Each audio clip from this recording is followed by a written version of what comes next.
Okay.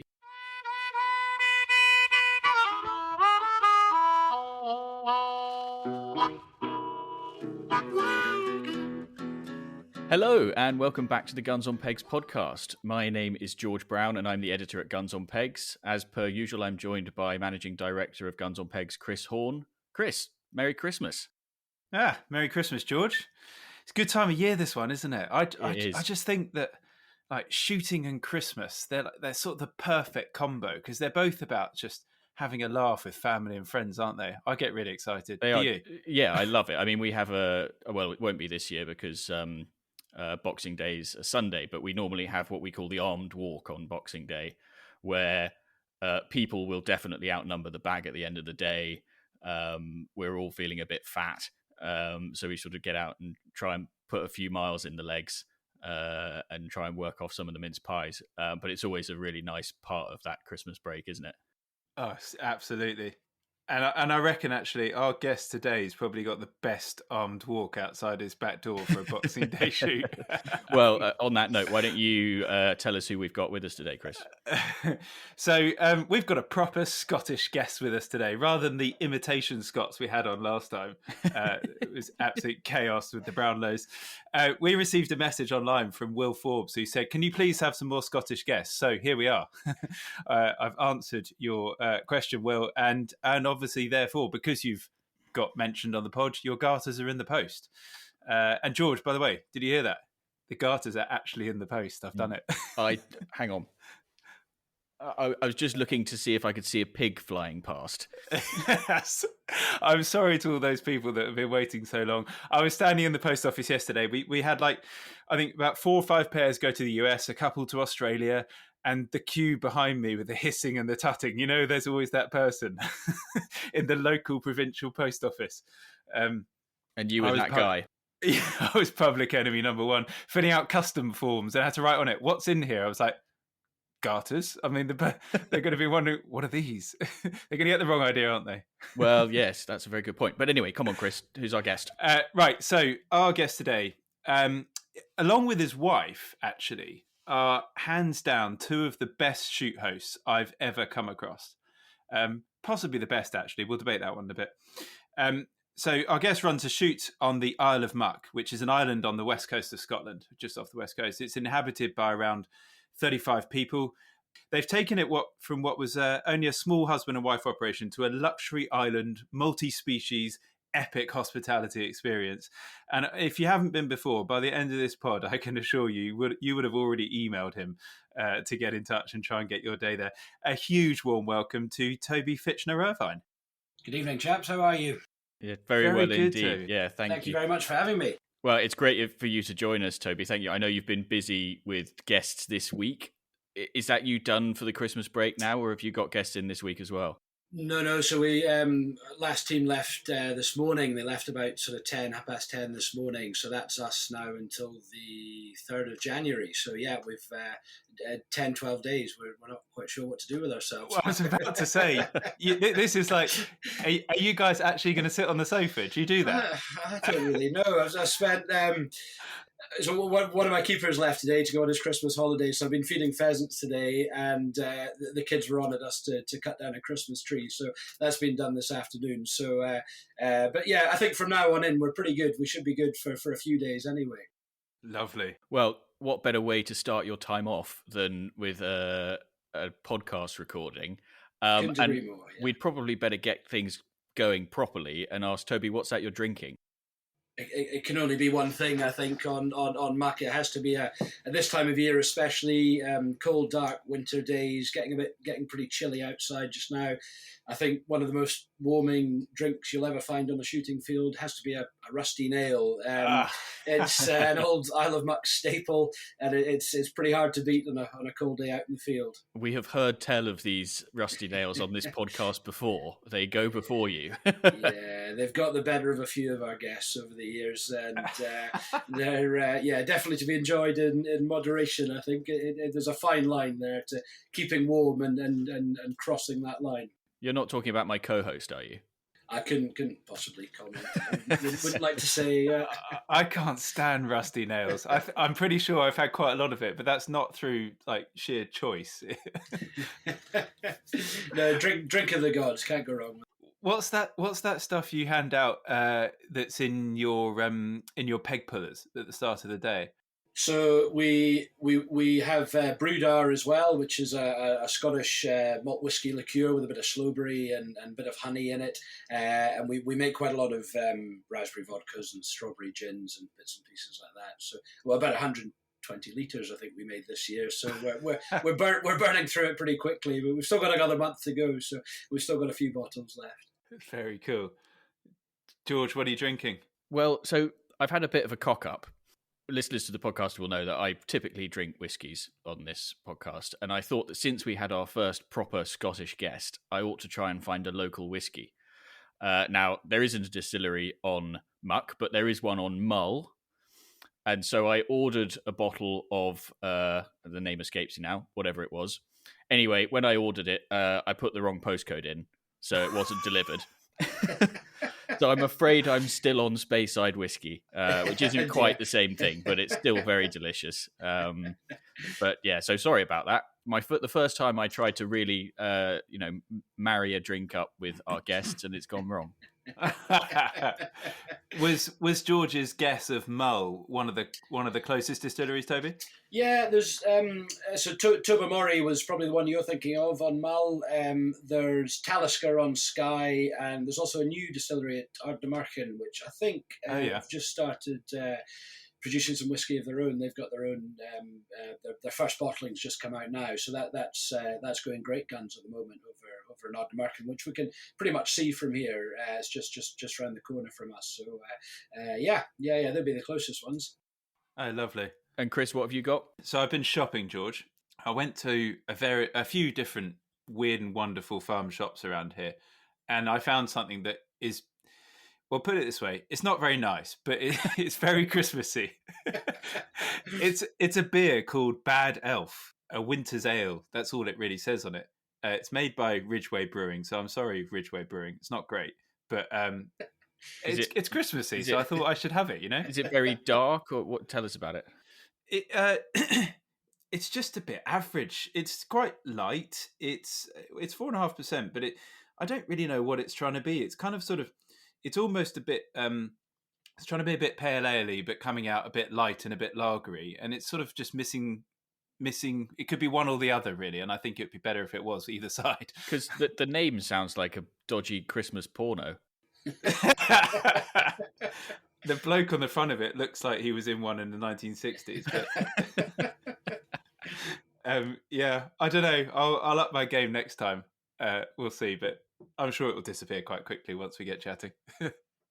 Great. Okay, right. Let's get on with it. So, Toby, the next section is a section we call Whose Bird Is It Anyway? And it's where we ask our listeners to send in their shooting quandaries and queries and dilemmas and that kind of thing, and we try and resolve them.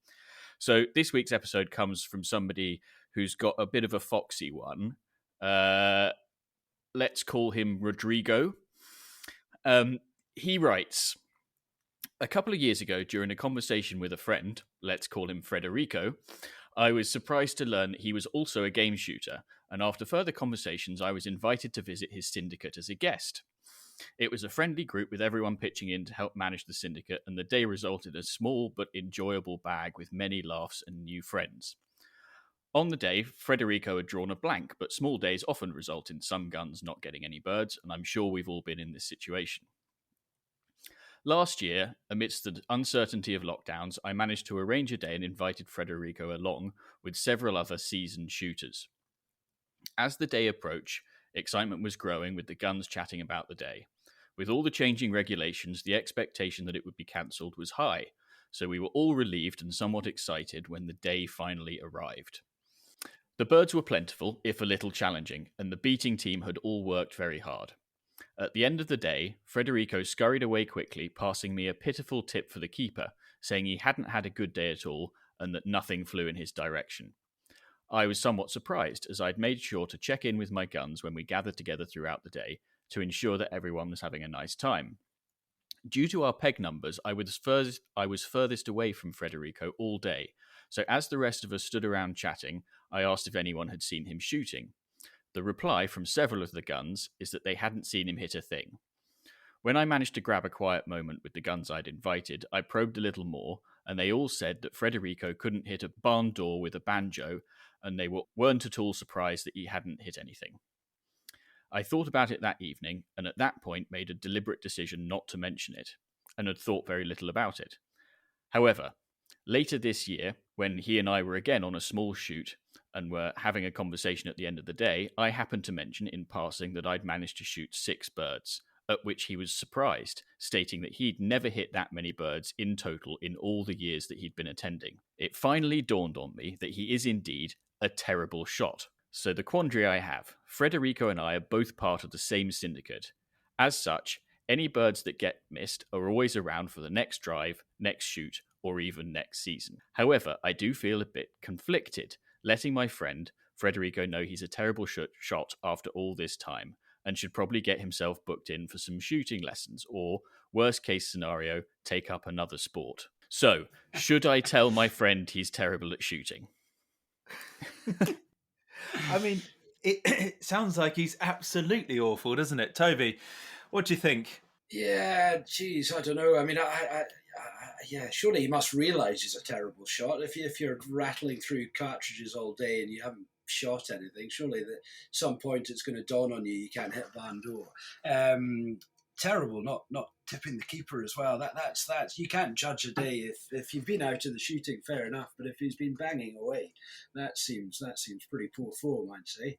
Well, Yeah. that's the bit that struck me the most, because to not tip the keeper suggests he hasn't enjoyed himself and he's had a bad experience and the rest of it. But it just makes me think he's not really that bothered by the whole situation at all. He's a bad shot because he doesn't really care and he's not actually enjoying it. That's my main concern. I mean, I'm glad I don't have any shooting friends like that. It's crikey, for me, it's shooting. I think is all about the social side of it. The shooting's brilliant and an important part of the day. But if you're going somewhere just to kill pheasants, what's the point? I mean, just got to have a bit of fun while you're at it. I don't think I'd be all that shy about telling him he's terrible. I tell all my friends they're terrible, regardless of how well they've shot. It's sort of the law.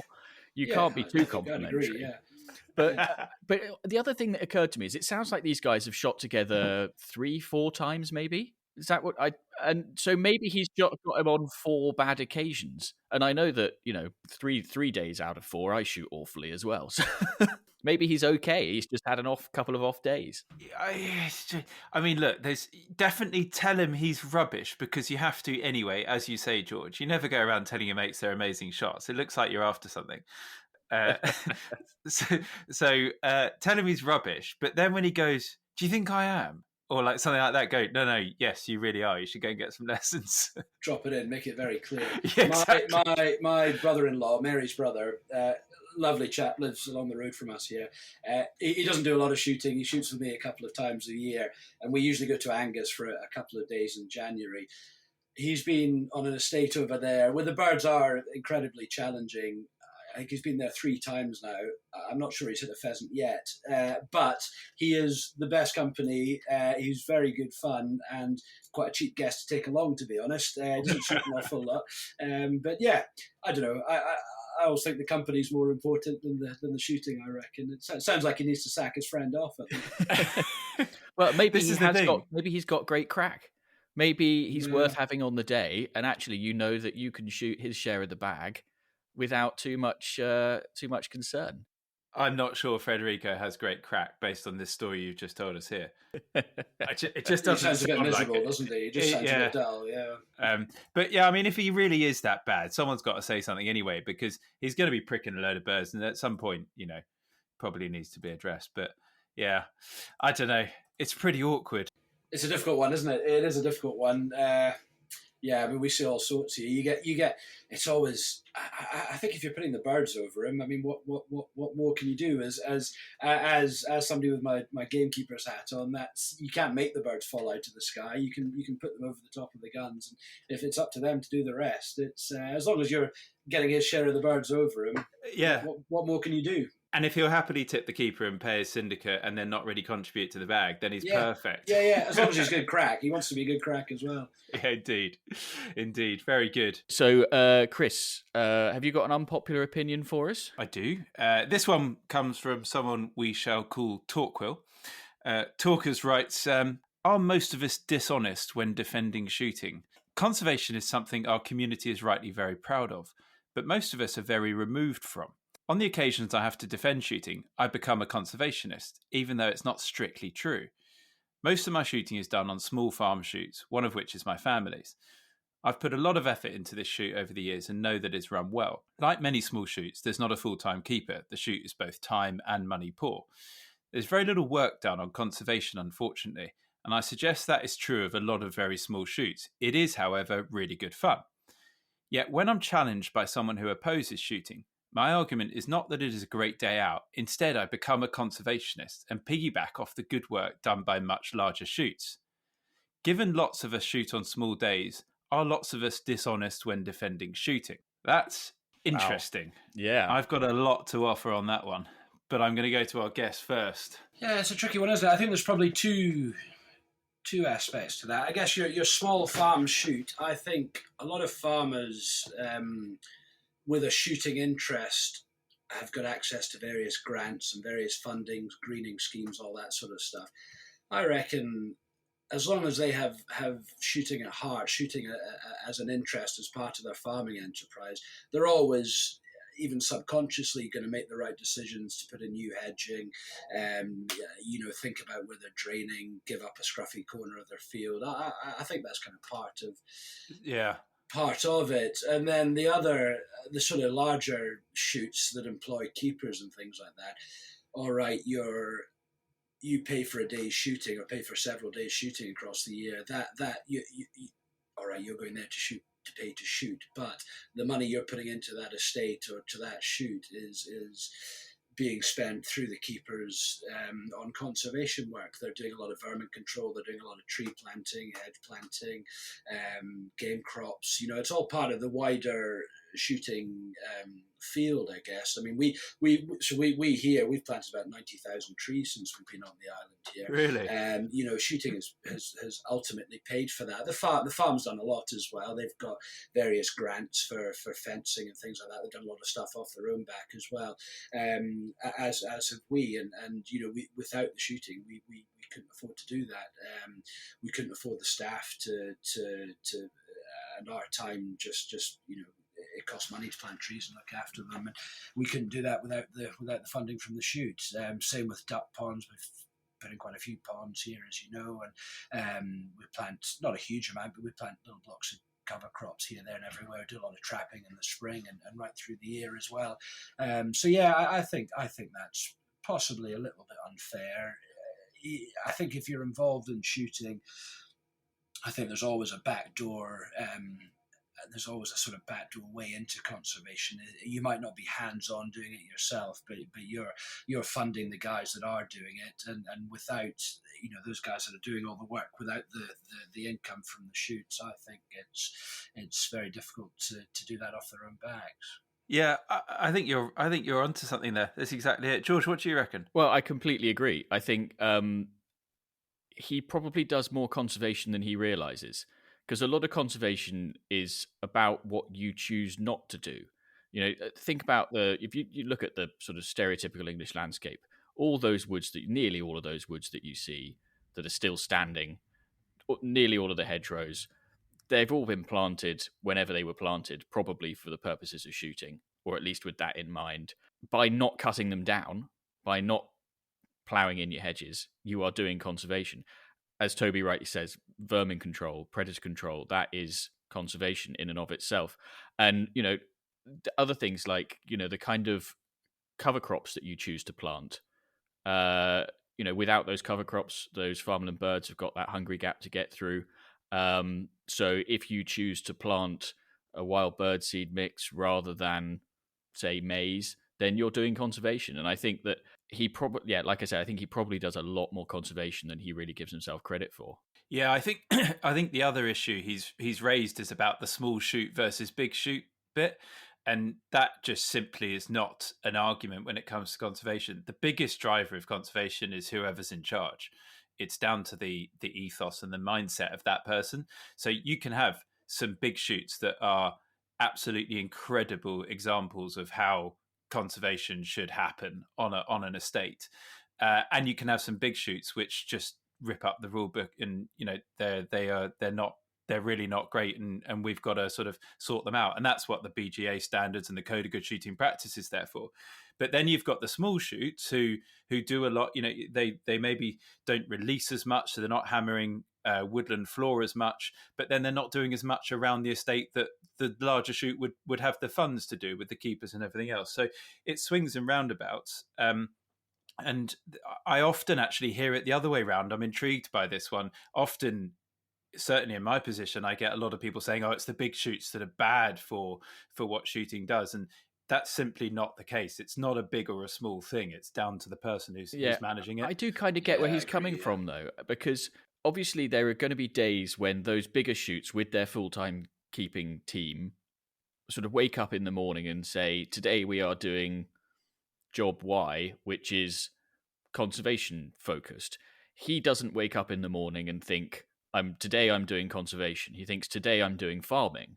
But he's sort of doing conservation sort of by proxy or by sort of automatic conservation, just by having a shoot and managing his ground for shooting. There is conservation happening. It's just he doesn't think of it as conservation. And maybe he hasn't been around a particular farm which hasn't had a shoot on it forever and seen the differences between his. I'll bet he'll be surprised. The quality, as you say, George, about hedgerows and things like that. And, you get little syndicate working parties and stuff like that just going on to clear rides and stuff. I'll bet this happens to some degree. They might not think they're doing much, but they're doing a lot. You're allowing all sorts to happen when you actually do some active management. So, yeah, like you say, they're doing more than you think, because they're going to be feeding birds. So there's going to be feeders around with access to all the seed-eating birds. They've got feed there.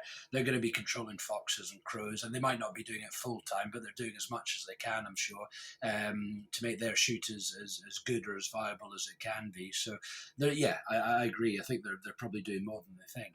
Yeah. So I've got a bit of a suggestion for him, which is ring up the GWCT. And yes, it costs a little bit of money, but get them to do a shoot visit, come round and give you some advice on what you're doing really well and the things you can improve. Actually, ironically, we've been working with them to produce this net biodiversity online calculator. It's basically something from a Guns on Pegs point of view. We really want to try and understand those shoots that are actually not doing a very good job behind the scenes and the ones that are doing a great job. And by bringing it online, we're going to be able to see, who those people are, and then start to try and promote those more than the others. And that's ultimately where shooting is going to go. So we're working on that behind the scenes. We're actually just doing testing on it at the moment. But in the meantime, get a GWCT shoot visit, and they'll give you all the bits of all the gems that you can do to make your place something you can really hang your hat on. Because I think that you'll probably be surprised, as Toby says. Yeah, and Chris, as you know, we have a farm shoot here at home. We shoot, if we shoot 50, we've had a great day. We had a team of chaps who actually won the day in a GWCT auction shooting with us the other day. And on the final drive, the number of farmland birds that were coming out of one of our newer plantations of trees was just unbelievable. Just clouds of them.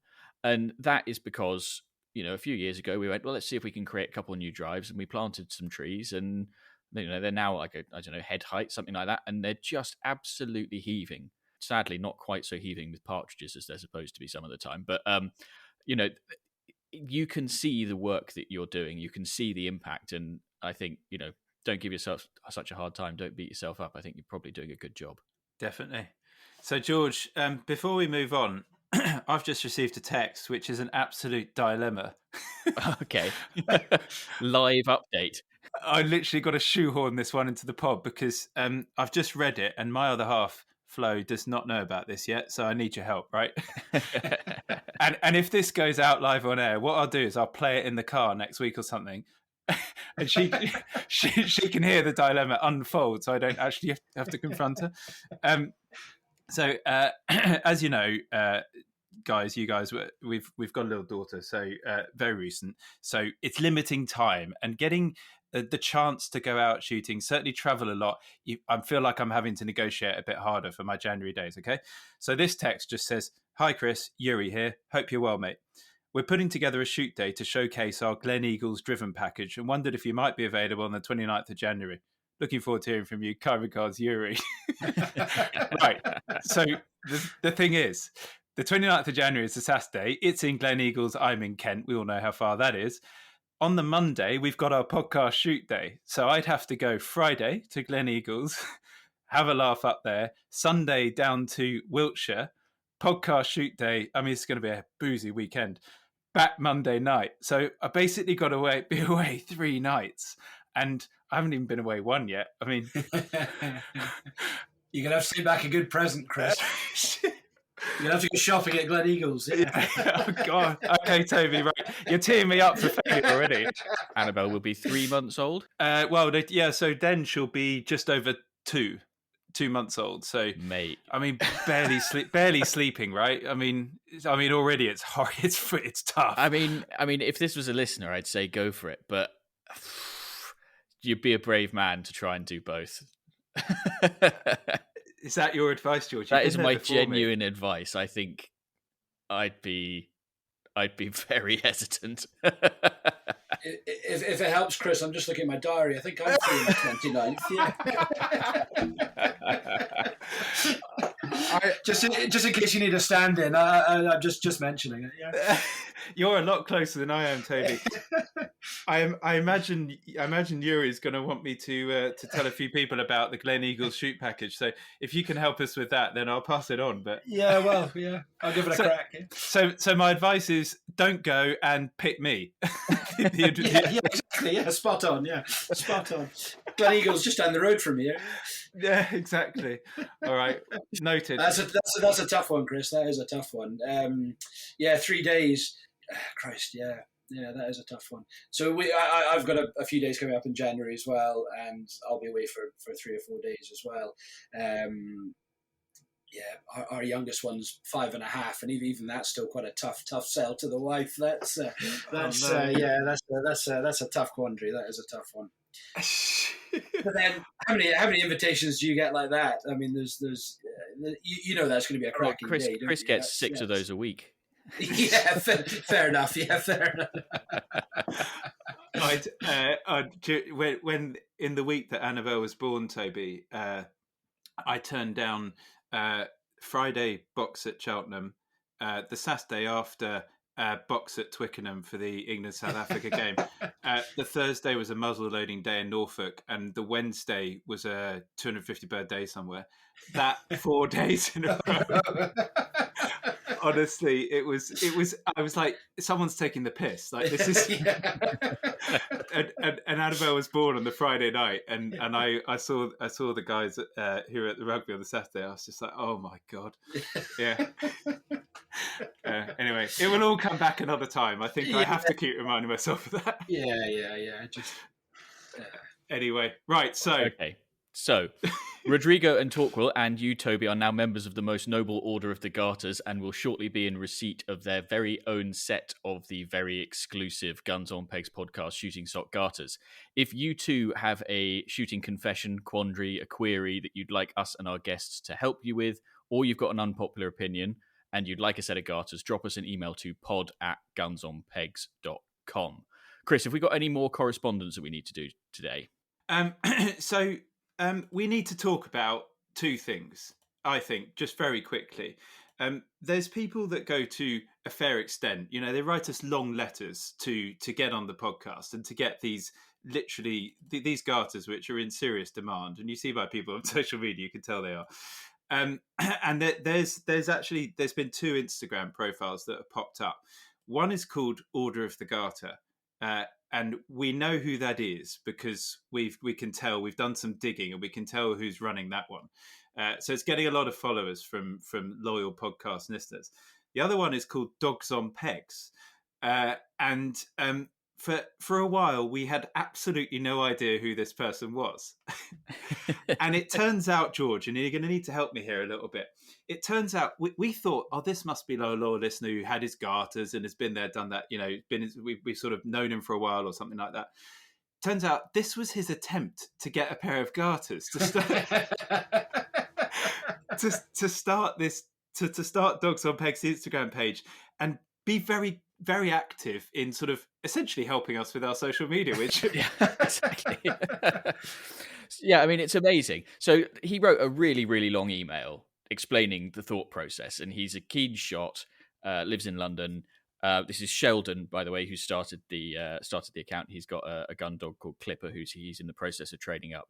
And he wrote a long email explaining that he'd tried out all his different stories on his daughters in the car on the way to shoot days, and they declared them all either unsuitable, unfit, or unfunny.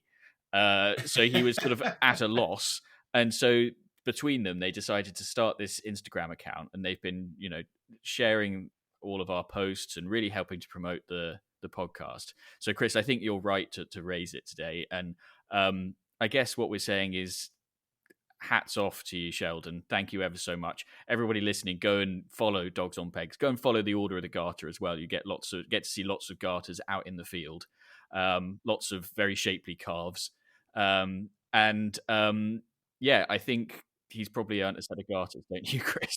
He's absolutely earned a set of garters. And do you know what we should also, George? We should send him a tie. I think we've got a few of those still in the office. I need to buy some more, but I think we should send him a tie and a set of garters, because that is an extreme attempt to earn them. It is, and I think it's only right that we reward him. Actually, while we're on it, Toby, the Order of the Garter Instagram page, weirdly, about a month or so ago, I popped up with a photo on the Isle of Muck. So that person has been in your house. I wonder who's that then? Who is that? You got a name? We George? have, yeah. I'm pretty sure it was Blair was stalking with you on Rum. In fact, I think. Okay, yeah. I know who you are. Yeah. I know who you're talking about. They were shooting with us as well here, back in October, I suppose it was, early October. Yeah. Blair, he's been here a few times. Yeah. Well, he's a good lad. I think Blair's on our shoot day, isn't he, George? He is, yeah. He awesome. Was. I ran a sort of little informal book as to who the first person to apply would be, and he was pretty much evens. Looking forward to it. Blair's one of those guys. I see his social media stuff, and I kind of just keep dreaming. Like, he gets out and about a lot. He's busy. Yeah, he is busy. Yeah, he does get about a bit, doesn't he? Yeah, jealous. He obviously doesn't have a 2-month-old baby. Right. So, Toby, unlike Chris, I have not been fortunate enough to visit you on Muck, but I am pretty familiar with the west coast of Scotland, so I can imagine what it would be like. But for our listeners, and I suppose also for my benefit, can you just tell us a bit about the island and the shoot itself? Yeah, sure. So Muck's tiny. We're just sort of southwest of Skye. To get to us by road, you'd come up to Fort William. It's about a sort of 45-minute hour drive from Fort William down to Arisig, where most of our guests come from. We usually charter a boat to bring our guns over, and the boat rides, weather dependent, takes sort of an hour and 15 minutes, something like that. On a rough day, maybe a wee bit more, and that gets you out to Muck's. Muck's tiny. We're about 1,600 acres. The shoot literally is spread over the whole island, so we're shooting on that 1,600 acres, pretty much all of it. So the driven bit is, which is most of what we do, covers probably 80% of the island, and then the boundaries, we've got a few snipe bogs and rough bits that we do a bit of snipe and woodcock on later in the year. But yeah, we literally shoot over the whole island. We then also have the Isle of Rum next door, so we lease the sporting rights for that, for the red deer stalking, and also the goat stalking. And Rum's a much bigger island, so it's only about 7 miles from us. It's about 26,500 acres, Rum, so it's quite a big playground, amazing place, beautiful island, as is Muck. And if you catch the weather right, we've got the scenery out here is pretty spectacular. And yes, just a nice office to have, I suppose. Yeah, it sounds amazing. And have you got a bit of fishing? So on Rum we do, yeah. There's some lovely hill loch fishing up on the hills on Rum there. There's dozens of small little lochs on Rum with some really special fishing on it. One in particular is our sort of go-to loch for wild brownies, and it's just again, the scenery kind of makes the thing, but the fishing there is very good as well. The fish aren't the biggest, but there's plenty of them, and it's quite exciting fishing up there. Lots of sea fishing, so quite often we'll have groups of guests that'll come and stay with us for sort of 3, 4, 5 nights, and we'll do a bit of everything. So if they're here in September, we'll go stocking for a couple of days. They might fish over there, try for a billy goat. We'll bring them back on the boat. If they're staying with us on Muck, they'll come back here in the evenings, and we'll drop an odd lobster pot or two on the way over, and check them the next day and try and catch some lobsters or crab for dinner. And lots of line fishing as well, sea line fishing, so mackerel, pollock, the odd cod, wrasse, that sort of thing. There's plenty of fishing around. So yeah, a bit of everything, really. Amazing. I mean, yeah, mackerel fishing in that part of the world. We used to have a family cottage at Glenelg, which is sort of not far away. I think we could just about see Muck on a good day. Yeah, just about. Yeah, it's just around the corner from here. That's right. Yeah, and there was a chap with an old lifeboat who used to take us out mackerel fishing, and just had fantastic days there doing that. And on one memorable occasion, my brother, aged about 6, managed to stick a mackerel hook through his middle finger. All the way beyond the barb, and was helicoptered to Skye to have it removed. But yeah, an amazing part of the world. I must say, like Toby, hearing you talk about just getting to Muck just starts making me smile. Because there's, when you go shooting, not many people talk about the journey and get excited. I think it's one of the things is why shooting trips are so cool, but most specifically shooting trips on the west coast of Scotland, in the Isles and all those sorts of other places. I mean, the journey to your place is unbelievable. The scenery. It's amazing. I mean, if you again, it's weather dependent, but if you catch that drive from Fort William, it's called the Road to the Isles, from Fort William down to Arisig and Malig there. If you catch that on a frosty autumn morning, it's just breathtaking, isn't it? We take it for granted, we see this stuff every day, but for guys coming in, it is magical, and we try and sort of, you get days like that, you have to sort of pinch yourself and just stop and take it all in and try and appreciate it, and which we do. But when you see it every day, it's different. But we almost sort of forget about the whole traveling thing. We're stressed about guests getting here and making sure everything's ready and getting everything ready for guests arriving. But like you say, by that point, most of our guests come up the night before and stay somewhere local the night before. So they've had a bit of an adventure getting to us before they even arrive in the pier here. The fact that it is a bit of a trek, it sort of makes the whole thing a bit grander, doesn't it? A bit more special. It's hard work as well. A lot of our guys get pretty knackered. We have a pretty full-on schedule. I mean, here you can literally shoot from the minute you get up. We're out sometimes early season, 5:30 in the morning, shooting geese, and back in for breakfast, then a full-on driven day, and then you can flight ducks in the evening. So you're literally shooting every minute. You go out in the dark and come back in the dark. And the next day, if you're on Rum, rum bits of Rum are pretty hard going and quite steep. And if you have a good day on Rum, you'll clock up 20 miles, 25 miles on Rum without really thinking about it. And it does. We had a lot of sleepy faces on the boat on the way back. And after a couple of gin and tonics in the larder over there, it's there's quite a few sort of tired-looking faces around. But it's hard work. It's quite grueling. And a lot of guys think they'll come up for a week, we get guys that do it, and they're usually pretty shattered by the time they leave us. But a nice sort of tired, I suppose. A thought's just occurred to me that with all these different things going on, it must be a pretty big boat that you charter from the mainland, because people must just have a lot of clobber with them. You need a lot of different cartridges. You need a lot of different kit. They just must have a heap of stuff. What is it, 6 or 8 people with other halves? And I mean, it must be a ferry. And also getting on this boat, which is called the Shearwater. by with old Ronnie. Whoever's helping you get on with all the luggage always pipes up with, "Have you got enough ammo?" or something like that. You know, they're not very accurate or something. You know, it's a classic. Every time. Ronnie's the skipper of the boat, and he's been doing our charters since we started. And really, without Ronnie, without Irish Sigmarine, they give us such a good service. The boat's not massive; it's a passenger ferry. Our groups range from anywhere between 8 and 16 people, depending on who's coming out. And the biggest fear from our point of view is the weather. So if the weather blows up, we have difficulties in moving people around, moving guys from the mainland to us or back to the mainland from here. So we spend our life looking at weather forecasts throughout the winter season, throughout the autumn and winter. We're on the phone to Ronnie pretty much every other day, every night sometimes, keeping an eye on the weather. And if we can see a storm coming, we have to sometimes action plan B and plan C, which is why we kind of quite like getting guys up the night before so we can, I think it's happened to you guys before, hasn't it, Chris? We've had to pull you up early in the morning or even the night before, and occasionally get guys stuck here for an extra night as well. It's just the way it works. It's there's not much we can do about the weather. We just have to try and plan around it. In the early days of coming to you, I think we stayed 2 days long or 2 days late. Yeah.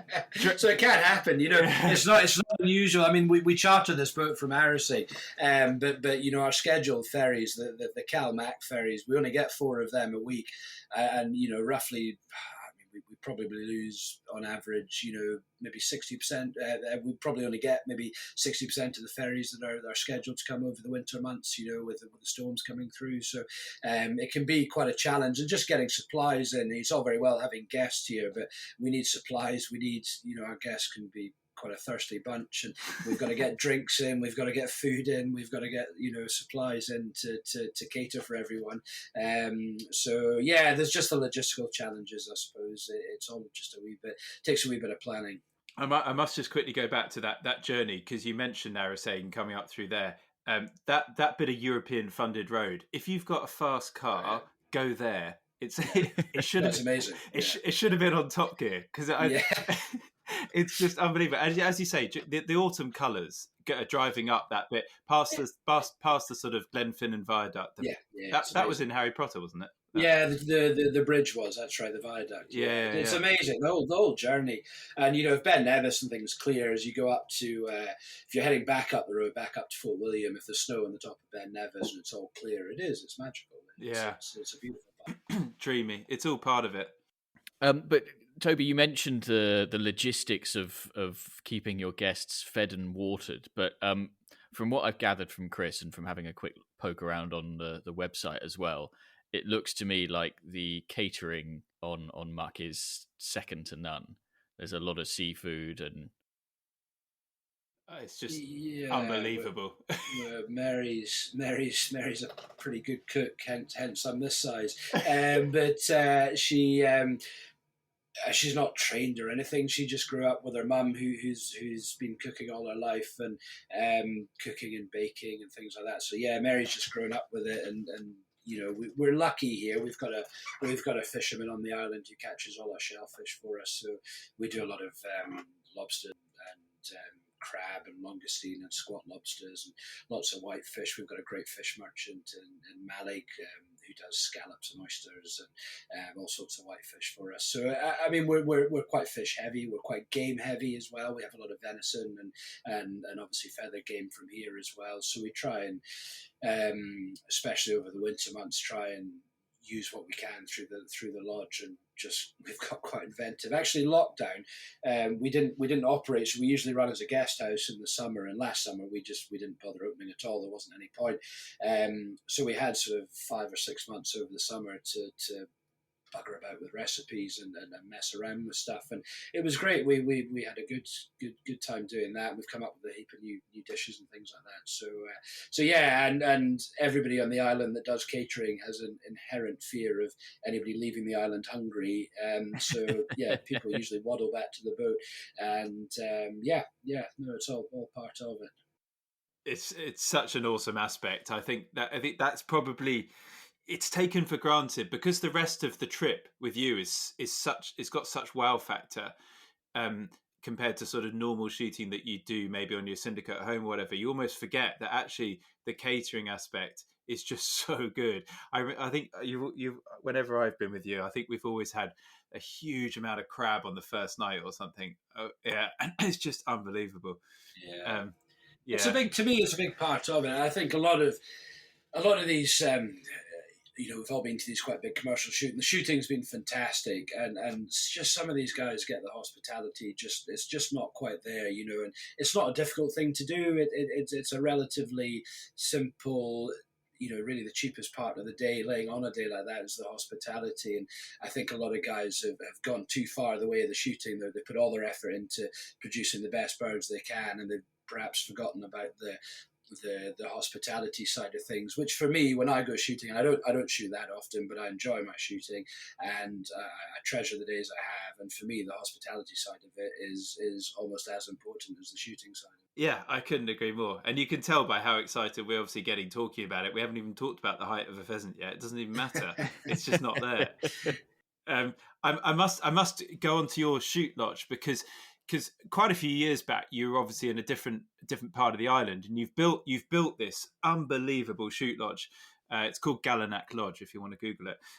But for those that have listened to our Ultimate Shooting Lodge episode, we had Tim Crump on, and we were basically just dreaming up as the drink started flowing, dreaming up the most ridiculous shoot lodge.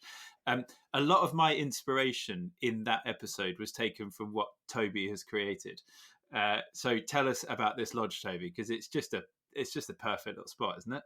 It's a bonny spot. So I mean, the view really, I think, probably makes the place. We're looking across the water. There's a beach in front of our house, 100 metres in front of the house, white sand beach. We're looking across to Rum, across to Skye. You can see the Coolin Ridge on Skye, Egg to the right there. On a clear day, you'll see out to South Uist and out to Barra as well from the front of the house there. It's a modern lodge. We built it. We've been in here for 8 years now. We live in the lodge, so the lodge is sort of divided into three. It's a sort of horseshoe shape, and both ends of the house are accommodation. So we live in one of the ends. We've got a sort of self-contained 4-bedroom house stuck on the side of it. We've got a big main room, which is the sort of main dining room and living room, and there's a big decking area out the front and patio out the front, looking sort of taking in the view, and then all the guest accommodation is on the far side of the building. It's a warm, comfortable lodge, and we've got space. We can sleep 16 guests, which is really what we need. We always shoot with 8 guns here, and quite often we have full teams when everybody's bringing their partners with them, so we can have up to 16 guests staying in the house, which is our capacity. So and it's proper luxury as well. You even put like Sonos speakers in the wall, didn't you? Yeah, it causes a lot of aggro in the sonosphere. It's caused more arguments than anything else. I think you give someone the music controller, and Christ Almighty, it goes. It's a lot of fun, and we've got a great sound system downstairs, and guests can choose their own music. And after a few rusty nails, it can turn into a bit of bickering to see who's going to get the next tune. Yes. So George, go back to that shoot lodge episode. Basically, the middle part of this lodge, which is, I think, just creates the atmosphere you were alluding to a minute ago about why you go shooting, Toby. It's got sort of 2 seating areas where you all sit sort of opposite each other, 2 sort of rectangular seating areas, a raised log burner in the middle, which is just a genius touch. Who puts log burners on the floor when you could raise them? And then this huge long seating area behind where everyone can sit really comfortably. Didn't all the wood and the creation. So we farm in Aberdeenshire, and we had Dutch elm disease over there. So years ago we took a lot of these big elm trees down, and we're actually just breaking them up into firewood, and it just seemed such a shame. So we set them all up. We've got a mill in to mill them all up into planks, and they were just stuck in the back of the shed. And when we were talking about building this place, we suddenly remembered we had all this timber over there. So it went on a bit of an epic journey. It went up from our farm, it went up to Huntly to be kiln dried in Aberdeenshire, then went up to Inverness to be planed, and then went across to Rum to cabinet maker, pal of mine that lived on Rum at the time, who made the most amazing furniture out of it. So we sent about 6 tons of timber across to Rum for this guy to knock up some beds and tables and all the rest of it. So he did an amazing job on it. So it's nice to be able to use all that sort of stuff. And a bit of a story behind it. It's just fantastic. So Toby, I'm interested in the island as a place. Like the economy, like how many people are there? I think Chris said 35. Is that a permanent? Yeah, there's about 35 of us here, and we're part of the small Isle. So you have Egg next door to us. You have Rum, Canna, and Muck, and we're the smallest of the 4 islands. They're all the 4 islands they're all quite different. So we're all under different ownership. So Egg is quite famously community owned, has been for about 20 years. Rum is largely the community own a chunk of the village, and I think they have about 50 acres, which is the main sort of settlement of the island. The rest of it's a national nature reserve and is owned and managed by Nature Scott. And Canna is owned by National Trust. So we're the sort of slightly old school black sheep of the small isles. We're still privately owned. So the family own the island and have done for about 120, 130 years now. We're quite traditional, so farming, shooting, fishing are the sort of 3 sort of old school industries here. All the islands are quite they're quite dependent on tourism, whether that's sporting tourism for us or just regular summer guests.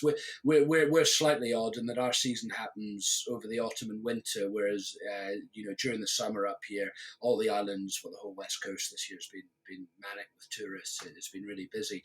We're slightly different in the fact that our sort of main months are September through to February, so that's where we're slightly different from everyone else. But yeah, all the islands, they're all totally different.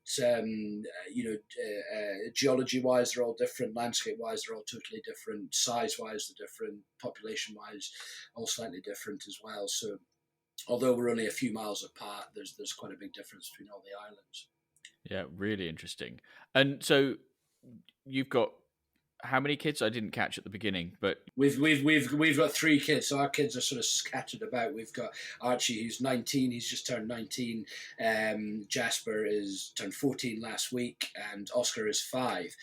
So yeah, they're all pretty spread out. So when it comes to schooling, what point do they need to leave the island to go to school? We have a primary school here. So we have a nursery and a primary school here. So from the age of about 4 right through to about 11 or 12, they can be on the island here for their sort of formative education.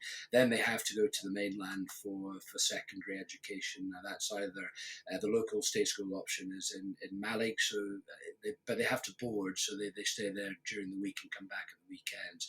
And our kids, Archie's finished now, but Jasper goes to school down in Perthshire. He's at boarding school down in Perthshire there, and Oscar's still in school here. So yeah.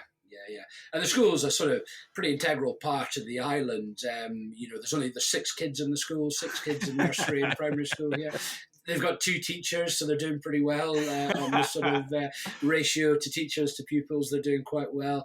The White Duck Fund, Chris, is a big one. So we put down a few white birds here, which the kids have helped us with in the past. They help rear these. They've hatched chicks for us before in the classroom and raised a few white chicks for us, and we'll then take them on with all the rest of our birds and rear them up. So we've changed the rules slightly with the White Duck Fund the last couple of years, just to make it a little bit more competitive. So the deal we have is if a white bird comes over and you shoot it, you're fine, you're all right, so long as you kill it, you've done good. Your neighbours will each pay £50 into the school pot. If you miss the white bird, there's a £50 fine for missing the white bird, and if you miss it and have your eye white, it can start to get quite expensive. So we've had several pheasants over the last couple of weeks that have made us several £100s as they've flown down the line, only to be nobbled by the last gun. So we make a killing for the school. The deal we have is they have to go and do something fun with the money. So we give them a lump of money at the end of each each season, and the last few years they've been going to a sort of outdoor adventure place in Aviemore for a week. They go basically on holiday for a week and do lots of stuff down there, stay in a sort of camp down there, and do lots of outdoorsy things, and it just gets them off the island, which they wouldn't get a chance to do. I've been on a day when a white bird got shot a few years ago, and I remember the kids, like, after they'd seen it get shot from the beating line, and they were running up and like, where is it? Who shot it? And they were so excited, and it was just it made, like, it put a whole load of things into perspective for me, because to see them having that year they were rearing them, the ones that got shot. So for them to have taken the time and effort to rear a bird and then be super excited about the fact that it just got shot was just an odd one, but they understood the whole life cycle of what was happening here. Yeah, they got it. And I mean, last year with COVID and all the rest of it, they obviously didn't get their trip in. So they bought a load of playground equipment. So they've completely revamped their playground. They've got lots of new swings and slides and all sorts. So it's great. They love it. And they enjoy. So the farm do it as well. The farm take the kids around at lambing time and show them what's going on with the sheep. We do the same with the rearing, and all our kids come and help and help feed and help trap and all the rest of it. And the kids just, they have a good rural education. They understand what's going on around them. And if we shoot on a Saturday, all the kids are out with us, and quite often teachers out with us as well, helping us beat and things like that. So no, it's a nice community. I mean, if ever you needed an example of how shooting benefits a local community, I mean, that is it, isn't it? I mean, oh god, yeah. Forget Helmsdale and the pubs and the hotels and stuff. I mean, that is proper real world stuff going on right there. I absolutely love that. It's amazing. Yeah. So I've seen some of this, but it's a wild place, and you have a lot of fun. Like you do have such variation in sport, and then you get back in the evening. People sort of go and have a bath and a shower. There's a moment of calm, isn't there? Like after each day, there's a quiet bit. You're right. Yeah. It's sometimes it's 15 minutes, other times it's an hour. But then it goes into the evening when I think the sort of second part of a muck trip kicks off. You must have seen some sights over the years, because people turn it, when you go onto an island for a trip, they just sort of turn into something else, don't they? We've seen it all. I mean, you think you've seen it all, and then something else turns up. I've got so many stories. God, where do I start? We've had some I tell you what, characters. Start with a story about Chris. I don't know if he's got one. There was, gosh, there's so many. Without naming and shaming at everyone, it's quite difficult. But we have We were up at about 1 a.m. once, and you were absolutely seeing me under the table with a bottle of Jägermeister. That happens more often than you'd imagine. That's a reasonably common event. We've got quite a well-stocked gun room outside. We keep all the booze out there. We're relatively well-stocked. We don't like running out of things. And we've had some pretty late nights in there as well. And God, yeah, we've got team. We've had Highland Games at 3:00 in the morning outside in the grass. I had to go down to the farm one day at about 3:30 in the morning to find a rope big enough to do a tug of war. We've had rugby matches in the front. We've had England versus Scotland. We've had the Calcutta Cup game on the front lawn again in the middle of the night without any sort of lights. We've had some really messy nights. Yeah, and I think one of my favourite stories.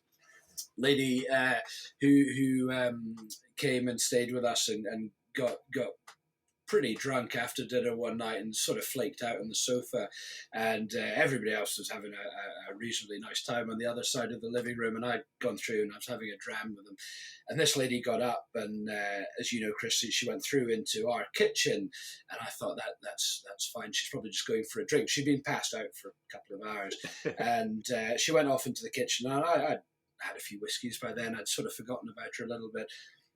about 5 minutes later, Mary came through. She'd gone to bed long since. And Oh, God. Mary came through in her dressing gown, sort of escorting this rather drunk lady through the living room. And basically, what she'd done is she got the wrong end of the house, so she'd gone up, come up our staircase, got into our bedroom, jumped into bed with Mary. Mary thought it was me coming to bed, got a hell of a fright, and escorted her back to her own side of the house and took her to bed. So yeah, I mean, there's so many stories like it. You could go on all night. You've seen all. I think the nice thing about here is people let their hair down, so you don't have to worry about driving or anything like that. We have a mile of road on the island. Nobody brings their cars over here, so we sort out all the transport.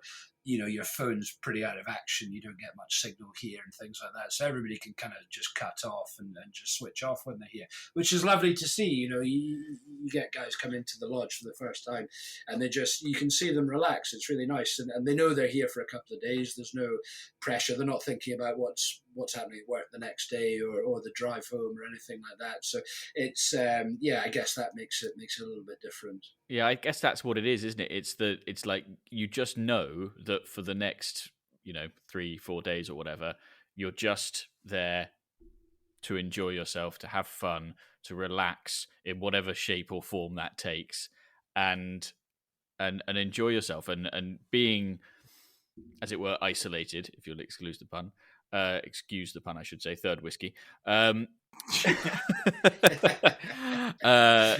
Then I guess what happens on Muck stays on Muck. Yeah, there's a bit of that. There's a bit of that. I think a lot of these guys, a lot of these guys are fairly high pressure jobs, and they're busy the whole time, and their phones are ringing off the hook the whole time.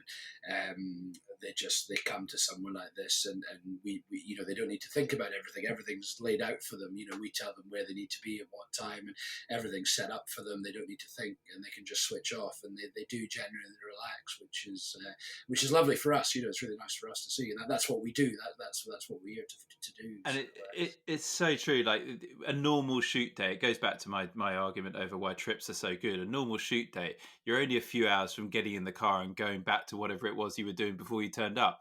And when you get to Muck, because you just literally put your brain in the bucket at the door and then just crack on, the atmosphere is so much better. So yeah. I think if you're a syndicate listening to this and you sort of have a couple of away days or whatever, ram it all into a weekend or a trip to somewhere like Muck, and just you'll have so much more fun. I'm a huge advocate of these. I mean, last week I said that last recording, I said that the game train was my desert island shooting. I think if I was being a bit more realistic,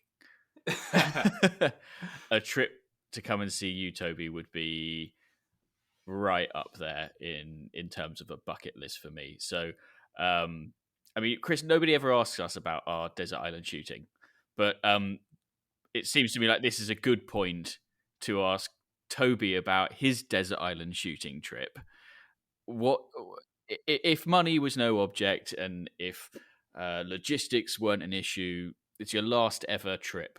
What are you going to go and do? There's so many, isn't there? I've been lucky enough. I've shot in some amazing places. I've been to Argentina to have a go at the doves. I've shot in France, shot boar in France. I've shot chamois in Austria. I've been to New Zealand to hunt over there. I've been incredibly lucky. For me, do you know what we have a boys trip every year in January. We have sort of 2 or 3 days away. We go across to Angus and shoot in a lovely estate over there, and we stay in a hotel for 3 nights and have a huge amount of fun. There's a group of 8 or 10 of us that we were all at school together or uni together, and we only meet up sadly once or twice a year to shoot or rugby matches or whatever. It's pretty hard to beat, to be honest. I mean, it's I think for me, if I could go back in time, there was a lovely old boy chap called Bill Phillips who sadly he's been dead for a few years now, Bill. But he taught me how to shoot, and he was so good to me as a boy. he used to take me clay shooting after school. I was probably 10 or 11. I used to walk up ditches. I shot a lot of rabbits with him out of the top of his truck, and we'd walk up ditches with a spaniel. And real old school shooting. It was really good fun. He used to tell me they used to go out to the Uist, out to South Uist, and shoot driven snipe over there. And this is probably going back to the 50s or 60s, probably a long time ago. And they shot the record bag for driven snipe on South Uist. I think they had about 1,100 snipe for their week. They had 4 or 5 shooting. Wow. Shot something like 1,100 braces snipe. And to me, if I could go back in time, I'd like to be there with Bill and some of my mates now. And that to me sounds awesome. Wow. Being in the arse end of nowhere, shooting that volume of snipe, and just, to shoot 11, we see it here. We have a lot of snipe here, but to shoot 1,100 snipe, I can only imagine how many snipe you must have to lift to put over the guns. Yeah, these guys, they were all good shots, but even so, that's unbelievable. Can you imagine that? It just must be awesome. So I think if I could go back in time, and I think that would be for me the ultimate. I don't think he could do that. That's up there. Richard Cross's trip to Balmoral, taking over the Queen's room, and all the rest of it.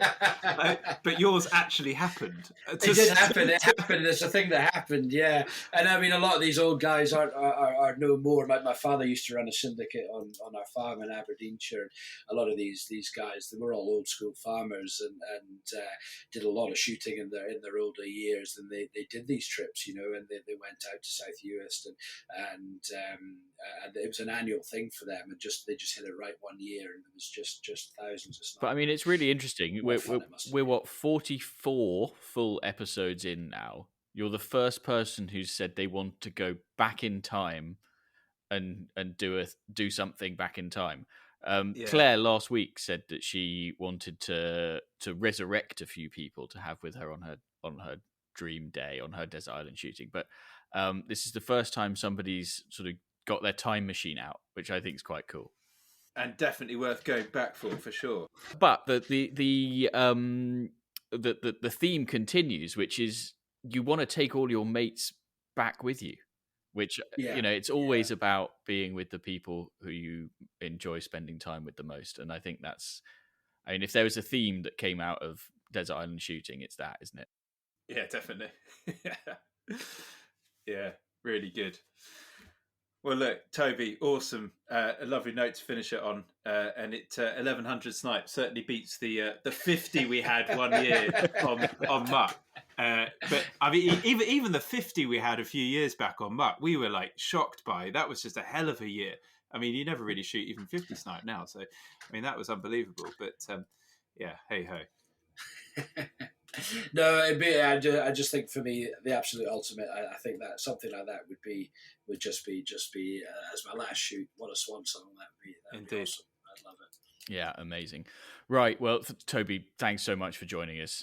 I have loved hearing about the island, and I said to my wife earlier today, this place, if it's not my 40th, I want it to be my 50th birthday present to myself. And 40 is rather closer than I'm happy to think about. So it probably will be the 50th. So you've got at least a decade to prepare yourself. But it's been wonderful. Thank you so much for joining us. Thank you very much for having me. It's been a pleasure. Thank you. Yeah, cheers, Toby. Cheers, Chris. Thank you very much. Right, so before we go, as per usual, there's one final reminder that you can get your hands on a pair of the very exclusive Guns on Pegs podcast shooting sock garters by sending us your shooting dilemmas to resolve, by getting in touch to let us know where you've been listening, or by sending us your unpopular opinions. Just drop us an email to pod@gunsonpegs.com, and if we read it out in the next episode or any future episodes, we will send you some garters. We will be back in 2022 with another episode.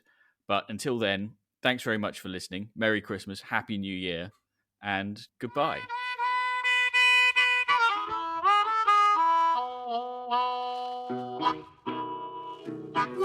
George, we'll have to do some creative accounting one day and then just sort of move the office up there for a week.